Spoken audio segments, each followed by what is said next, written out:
Meus irmãos, chegamos ao 34º domingo, que é o domingo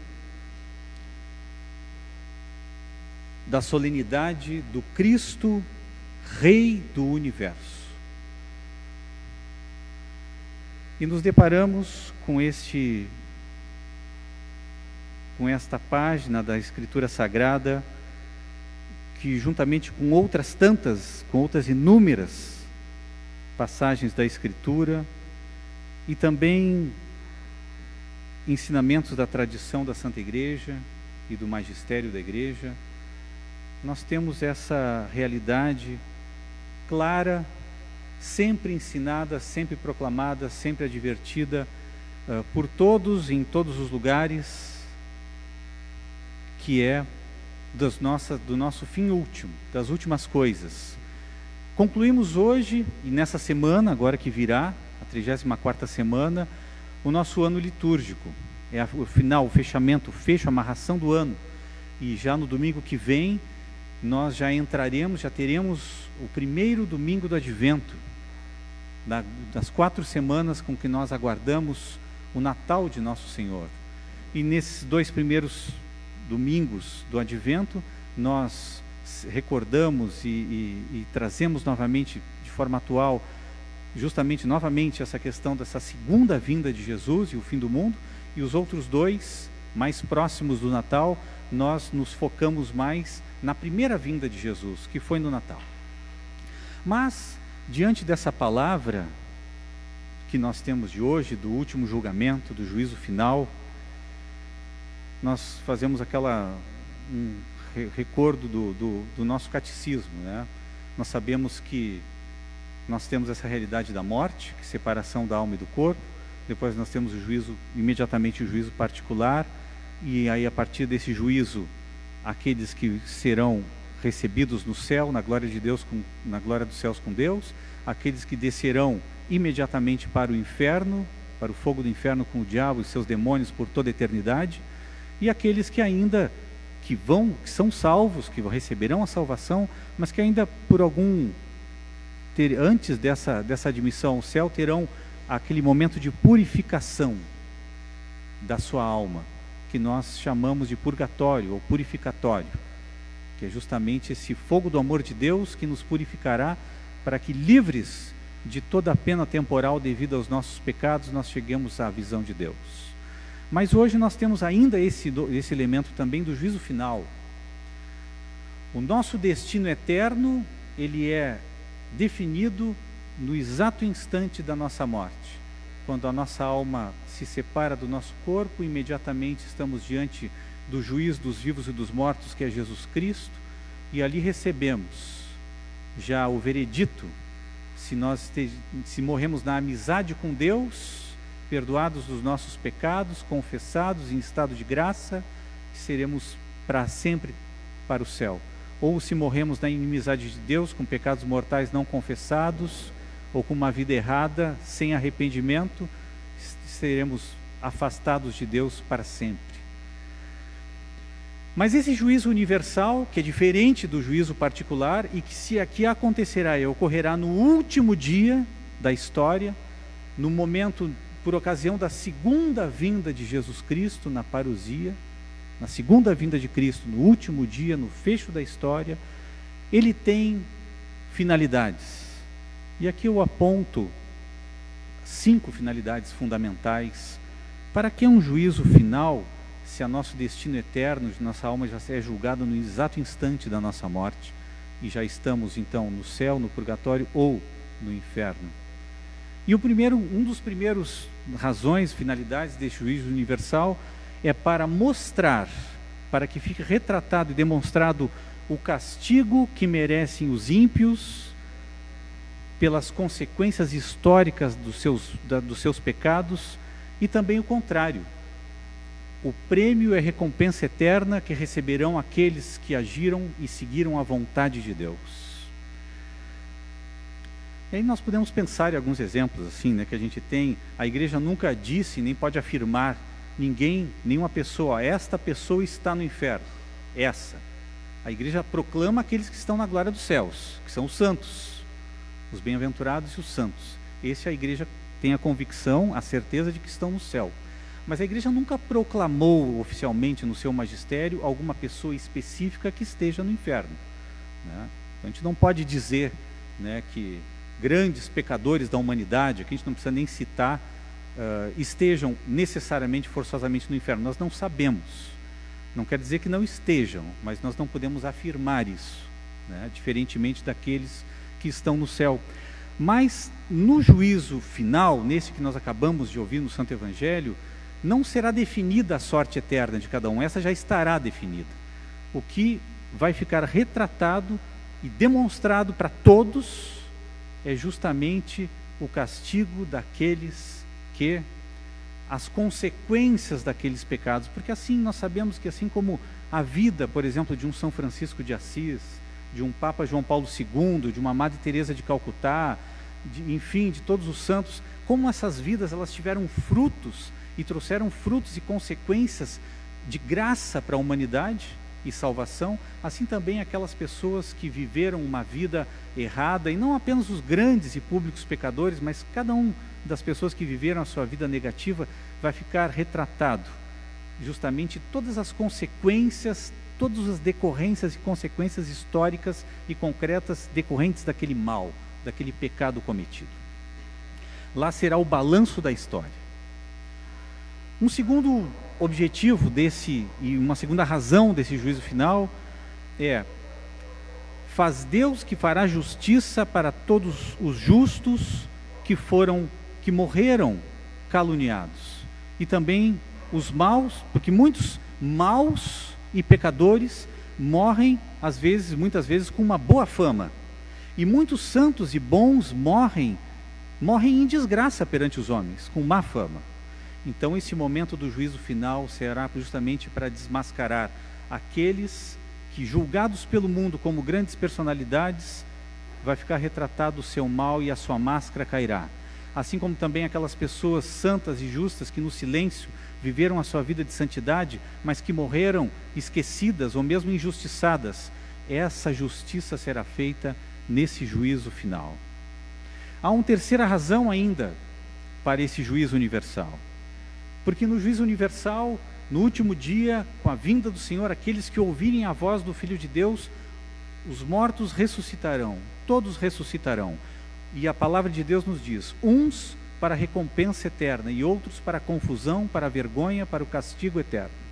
Então nós ressuscitaremos com os nossos corpos e receberemos, não apenas na nossa alma, como desde já aqueles que morrem recebem, não apenas recompensa na nossa alma, não apenas recompensa no nosso, ou não apenas dano na nossa alma, mas também receberemos o prêmio e a recompensa física, corporal, no próprio nosso corpo. A glória de Deus no nosso corpo, a glorificação do nosso corpo, e aqueles que pecaram, que morreram na inimizade de Deus, receberão, como consequência, como punição dos seus pecados, no seu corpo, a punição eterna no seu corpo dos pecados que cometeram. Isso a igreja sempre nos ensinou, fica muito retratado isso no catecismo do Concílio de Trento, catecismo tridentino, justamente, e a palavra de Deus diz isso muito claramente no Novo Testamento: aqueles que obrando pelo corpo o mal e o bem, receberão a recompensa ou o castigo pelo mal ou pelo bem que praticaram no seu corpo. Então sabemos que vamos ressuscitar e receberemos a paga ou a recompensa nos nossos membros do nosso próprio corpo pessoal. É a responsabilidade dos nossos corpos por aquilo que nós fazemos de bem ou de mal. A nossa boca que proclama a justiça, a verdade e a palavra de Deus, ou a nossa boca que proclama a mentira, que engana, que ludibria, que fofoca, que xinga, que amaldiçoa. Nós receberemos na nossa boca, dentre outros membros, a recompensa, a glória ou o castigo eterno no nosso corpo. Uma quarta e penúltima razão desse juízo final será um elemento muito importante. Deus irá mostrar a todos a sua providência divina.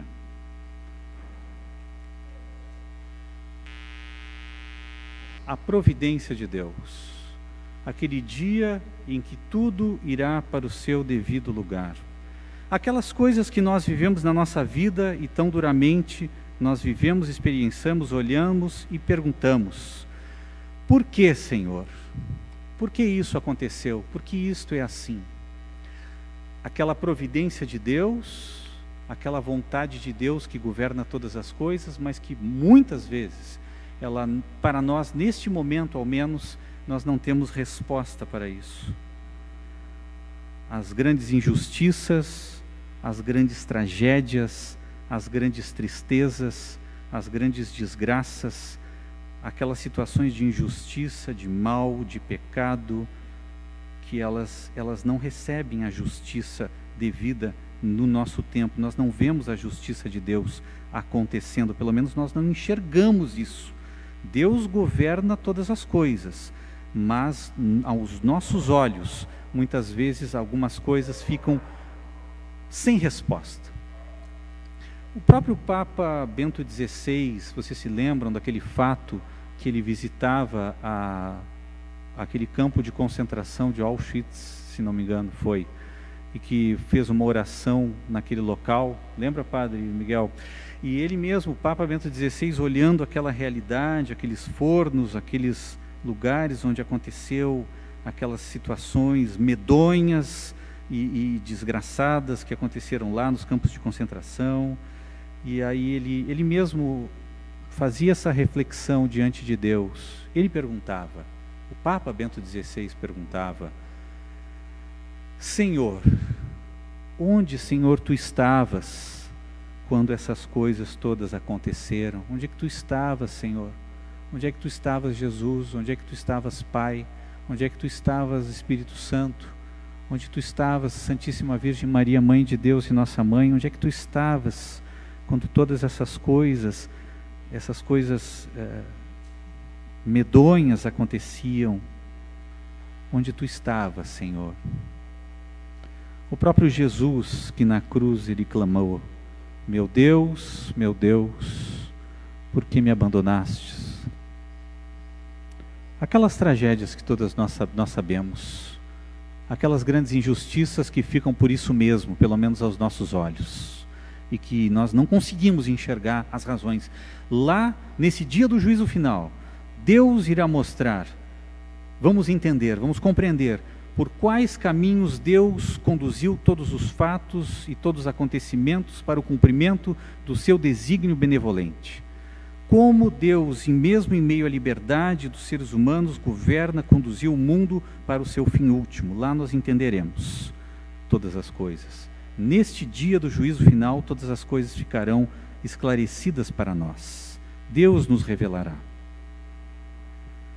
E ainda um quinto e último, um para quê desse juízo final universal que nós vimos hoje na Sagrada Escritura. Para a consolação dos bons e para o terror dos maus. O dia da justiça de Deus. O dia em que Deus não se calará. Agora, nesse momento, hoje, 22 de novembro de 2020, no dia que se chama hoje, nós vivemos o tempo da misericórdia. O tempo da misericórdia. Nós vivemos em meio às nossas quedas, em meio às nossas fragilidades, em meio às nossas infidelidades, em meio aos nossos pecados, em meio às nossas falhas, também em meio às nossas virtudes, e parece que Deus nada faz objetivamente em relação a nós. Ele aguarda. É o tempo da paciência de Deus, é o tempo da longanimidade de Deus, é Deus que aguarda, porque não quer que nós nos percamos, mas Ele quer, a vontade de Deus é que todos sejam salvos e cheguem ao conhecimento da verdade. Então, na carta de Pedro, nós vemos essa passagem no Novo Testamento, não é que o Senhor, ele tarda a voltar, ou tarda a cumprir a justiça, mas é que Ele está dando tempo, porque Ele quer que todos venham a se arrepender, que todos venham a se converter. Então o Senhor é longânimo, o Senhor é paciente, o Senhor não tem pressa em nos punir. O Senhor, Ele quer nos dar todo o tempo que nós necessitamos, que Ele sabe que nós precisamos, todas as chances para que nós caiamos em nós, para que nós amadureçamos, para que a nossa consciência seja esclarecida e para que nós tomemos uma decisão madura, firme, pela nossa inteligência, pela nossa disposição de vontade, para assumir a vontade de Deus na nossa vida e para rejeitarmos aquilo que muitas vezes nos parece apetecível, mas que na verdade nos conduz para o mal e para a nossa perdição. Hoje, inclusive de manhã, o Papa Francisco na missa, agora de manhã cedinho, ele falava isso, naquela missa em que foram entregues os símbolos da Jornada Mundial da Juventude, hoje festa de Cristo Rei, dos jovens do Panamá para os jovens de Lisboa, a cruz e o ícone de Nossa Senhora, aqueles que estiveram aqui na São Martinho, naquele Natal de 2012, 23 para 24 de dezembro de 2012, aqueles símbolos estavam lá e foram entregues para os jovens de Lisboa. Jornada Mundial da Juventude que ocorrerá em 2023 em Lisboa. Ele dizia, uma das frases que ficaram destacadas no sermão do Papa, falando para os jovens, era isso, né? Que nós precisamos nos ater, nos apegar e nos determinar e agir e orientar a nossa vida, não tomando por base aquilo, não determinados por aquilo que nos é apetecível, mas por aquilo que nos conduz para o bem.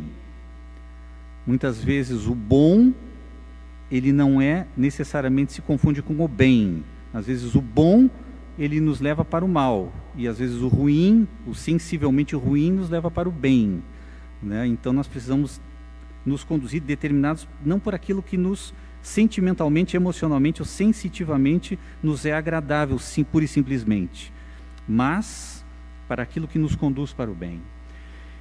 Então agora é o tempo da misericórdia, mas naquele dia, esse dia, o último dia, o dia do juízo final, naquele dia em que Deus não se calará, será o dia, não mais o tempo da misericórdia, mas o dia da justiça final, o dia da justiça de Deus. O dia em que tudo finalmente irá para o seu devido lugar. Haverá um dia em que todas as coisas irão para o seu lugar, em que a justiça será realizada, plena e perfeitamente nos seus mais mínimos detalhes. É importante que nós saibamos disso. Nada passará despercebido, nada passará despercebido diante de Deus, nada, absolutamente nada.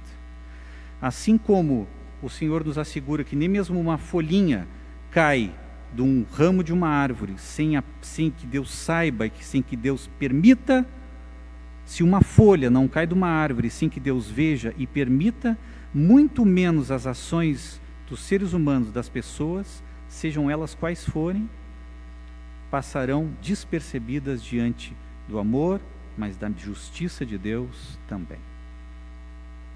E concluo com o número 1040 do Catecismo da Igreja Católica, número 1040, para nós concluirmos essa nossa reflexão, que diz que o juízo final acontecerá por ocasião da volta gloriosa de Cristo. Só o Pai conhece a hora e o dia desse juízo. Só Ele decide de sua vinda. Por meio de seu Filho Jesus Cristo, Ele pronunciará, então, sua palavra definitiva sobre toda a história. Conheceremos, então, o sentido último de toda a obra da criação e de toda a economia da salvação. E compreenderemos os caminhos admiráveis pelos quais sua providência terá conduzido tudo para o seu fim último. O juízo final revelará que a justiça de Deus triunfa de todas as injustiças cometidas por suas criaturas e que seu amor é mais forte do que a morte. A mensagem do juízo final é apelo constante à conversão, enquanto Deus ainda dá aos homens o tempo favorável, o tempo da salvação. O juízo final inspira o santo temor de Deus, compromete-nos com a justiça do reino de Deus, anuncia a bem-aventurada esperança da volta do Senhor, que virá para ser glorificado na pessoa de seus santos e para ser admirado na pessoa de todos aqueles que nele puseram a sua fé e a sua esperança. Pai, dá-nos a graça de nessa solenidade maravilhosa, da celebração do Cristo, Rei e Senhor do Universo, que nós tenhamos a graça, Senhor, e a decisão, Senhor, de te entronizarmos a Ti, Tu que já és o Rei e Senhor de todas as coisas, mas que Tu sejas também Rei e Senhor da nossa vida, da vida nossa de cada um, para que, vivendo, Senhor, esse Teu reinado, na negação das nossas próprias e erradas vontades, e no acolhimento da Tua vontade para a nossa vida, nós sejamos chamados bem-aventurados, vinde benditos de meu Pai. Contamos com a Tua intercessão, Santíssima Virgem Maria, Mãe de Deus e nossa Mãe, Mãe da evangelização. Seja louvado nosso Senhor Jesus Cristo.